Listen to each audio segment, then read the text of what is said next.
Ok, donc une fois qu'on a toutes nos clés, etc. pour utiliser Firebase, c'est parti, on va se créer notre fameux contexte. Donc on va dans contexte et on crée auth context.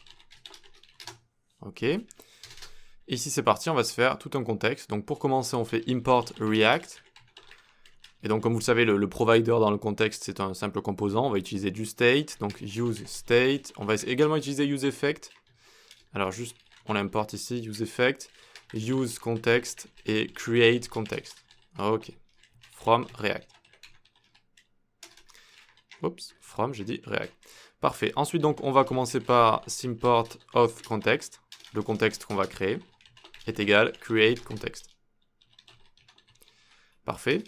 Donc, à chaque fois quand on crée le contexte comme ça, c'est ce qu'on va retourner dans le provider et c'est ce qui va permettre de donner les données à tous les composants qui sont entourés.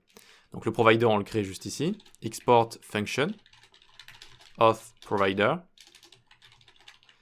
Ok, on lui met props ici, vu qu'on a envie d'utiliser props.children à chaque fois.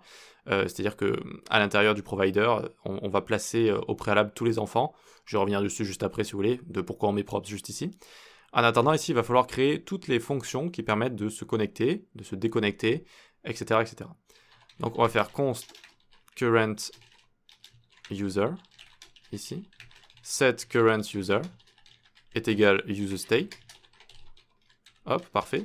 Et puis on va pouvoir commencer à créer toutes nos fonctions. Donc current user, ce sera le user en cours. Pour l'instant, il n'y en a pas. On va commencer par sign up, c'est-à-dire inscription. À chaque fois, ça va prendre email et password en paramètres. Et on va return auth, qui nous est proposé par Firebase. Point, et attention là c'est long, create user with email and password. Voilà, il nous propose des fonctions toutes faites comme ça, mais c'est vrai qu'elles sont assez longues. Et donc on passera email et password. Donc cette fonction va être disponible dans notre application, sign up, et ça nous permettra de sign up, donc de s'inscrire. Très bien, ensuite on aura login également, function ici, login, email et password, pareil, et ça va return auth, qui nous est proposé par Firebase, sign in with email and password. Et à chaque fois ça prendra donc l'email et le password. Parfait, on a le sign up, on a le login, on voudrait peut-être le logout qui nous permettra de nous déconnecter si on est connecté et qu'on veut se déconnecter. Ça va être assez court, c'est juste return auth.signout. Ok, super, ça commence à avancer. Ok, donc maintenant qu'on a nos fonctions principales, sign up, login, logout, on a envie d'avoir une fonction. Cette fonction c'est auth.onAuthStateChanged. Et ça va faire user et ça va nous retourner set current user de user. Alors, cette fonction va être déclenchée à chaque fois que je login, sign up ou sign out, ok? Et ça va me permettre de me retourner le user en question et de le passer directement dans mon state juste ici, donc current user. Donc à chaque fois que je vais login, sign up, logout, etc., eh bien, je vais pouvoir enregistrer mon user comme ça. Mais je n'ai pas envie de l'avoir directement ici, je dois le mettre dans un useEffect. Vous allez comprendre très vite pourquoi. useEffect, hop, je mets un tableau des dépendances vide. À l'intérieur, je mets ma méthode juste ici. Et il faut savoir que cette méthode se lance à chaque fois donc, que je login, sign up, etc. Mais elle retourne également une fonction qui me permet de unsubscribe. Donc, const unsubscribe est égal, et donc, hop, hop, je fais est égal cette fonction-là. Et je return unsubscribe juste ici. Alors, je vous rappelle qu'on est avec useEffect ici, on a une cleanup function, ok? Donc, de base, avec onAuthStateChange, à chaque fois que je login, sign up, etc., ça va me permettre de mettre à jour le user et d'avoir donc un current user juste ici, ok? Donc ça, c'est juste la fonction en question qui est exécutée de base, vu que j'ai fait const unsubscribe est égal, et j'ai exécuté cette fonction ici, hein. J'ai ouvert les parenthèses, donc ça l'exécute. Même si je rentre dans une constante, ça l'exécute. Et donc, en plus d'être exécutée, elle retourne une fonction qui permet de unsubscribe si le composant est, donc mon host provider ici, s'il est démonté, s'il est, il est détruit, si on le supprime, eh bien ça permet de retourner cette cleanup function, donc unsubscribe, qui m'est retourné par ceci, et ça permet en fait de venir supprimer le user, ok?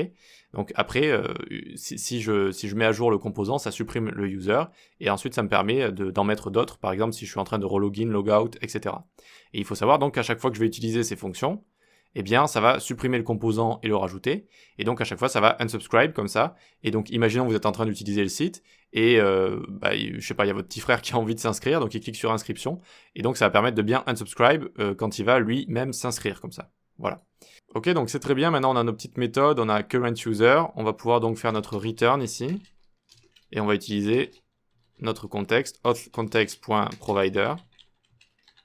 Et ce qu'on va faire passer en state, ça va être current user ici. Alors on retourne un objet ici, current user, login, sign up et logout.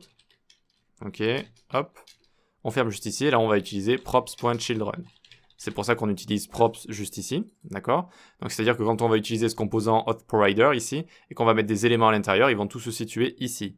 C'est où ici? C'est à l'intérieur de authContext.provider. Donc en fait vous avez un premier provider ici qui sert juste à englober toute notre application. Et ensuite on a le provider qui nous est fourni par authContext. Désolé pour la prononciation, vraiment, j'ai du mal avec ces TH. Donc ici, authContext si vous voulez. Et donc il nous fournit le provider qui lui va permettre de partager comme ça toutes les données. Donc d'abord on a ce authProvider ici qui va nous permettre d'englober toute notre application. Et ensuite on a le provider qui est donné par notre contexte qui va nous permettre de partager toutes les données. Et ensuite, on met props.children, c'est là où vont aller tous les enfants, tous les composants enfants. Donc, une fois que j'aurai bien englobé mon application. Ok, donc il manque plus qu'à englober notre application. Donc, on va dans app.js ici. Et on va faire import authProvider from ./context /authProvider, authContext, pardon. Parfait, très bien. Et donc, on n'a plus qu'à venir englober tout ça. Donc, on va venir ici faire authProvider, tac. Hop. Et on englobe tout ça. On peut enlever les React Fragments qu'il y a juste ici.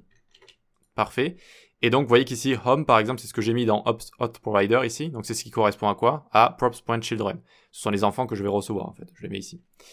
Ok, parfait. Je pense que pour l'instant, on est bon. On va pouvoir, du coup, attaquer le routeur. Déjà, le routeur et la mise en place du système d'authentification, inscription, connexion dans les prochaines vidéos.